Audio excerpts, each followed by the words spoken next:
അങ്ങനെ ഞങ്ങളുടെ വീട്ടിലെ ഒരു സ്ട്രോബെറി ചെടിയിൽ ഒരു ചെറിയ സ്ട്രോബെറി വന്നിട്ടുണ്ട്. പക്ഷേ ഈ ചെടി ഞാൻ അധികം അങ്ങനെ ശ്രദ്ധിക്കാതെ പോയത് കൊണ്ടാണ് അതിൻ്റെ ഫ്രൂട്ടൊന്ന് ചെറുതായി പോയത്. നന്നായിട്ട് ശ്രദ്ധിക്കുകയാണെങ്കിൽ ഉറപ്പായിട്ടും വലിയ വലിപ്പത്തിലുള്ള ഒരു സ്ട്രോബെറി ഫ്രൂട്ട്സ് കിട്ടും.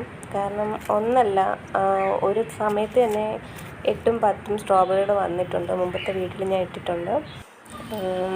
അതുമാത്രമല്ല, ഇത് ശ്രദ്ധിക്കുമ്പോൾ വളരെ നല്ലോണം ശ്രദ്ധിച്ചാൽ മാത്രമേ നല്ല രീതിയിൽ കിട്ടുള്ളൂ. കാരണം ഇത് കരിയിലൊന്നും നിൽക്കാൻ പാടില്ല.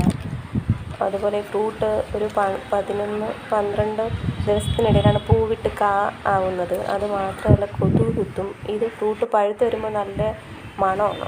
അപ്പോൾ ഈ മണം കൊണ്ട് തന്നെ പരിസരത്ത് ചെറിയ ഈച്ചകൾ വന്ന് അതിനെ കുത്താൻ സാധ്യതയുണ്ട്. നമുക്കിപ്പോൾ വേറെ കീടനാശിനികളൊന്നും ഉപയോഗിക്കാൻ പറ്റാത്തതുകൊണ്ട് നമ്മളതിനെ നല്ലോണം ശ്രദ്ധിക്കണം. ഒരു ചെടി നടുമ്പോൾ തന്നെ അതിൻ്റെ സെൻറ്ററിൽ വെച്ച് നടാതെ സൈഡിൽ വെച്ച് നടണം.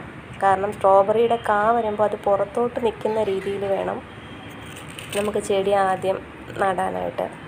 ഒരിക്കലും മണ്ണിലോ ചട്ടിയിലോ ടച്ച് ചെയ്ത് കിടക്കാൻ പാടില്ല ഫ്രൂട്ട്.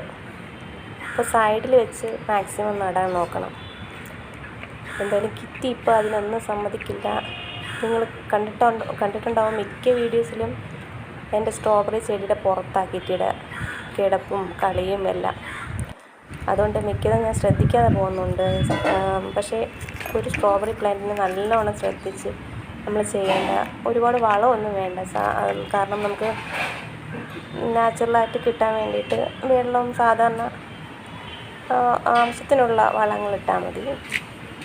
പക്ഷേ പൂവിടുന്ന സമയത്ത് നമ്മൾ ഒരുപാട് സൂക്ഷിച്ചാൽ നല്ല രീതിയിലുള്ള ഫ്രൂട്ട് കിട്ടും. ഇപ്പം കിറ്റി അതിനൊന്നും സമ്മതിക്കില്ല. എന്തായാലും കിറ്റി പതുക്കെ പറഞ്ഞു വിടണം.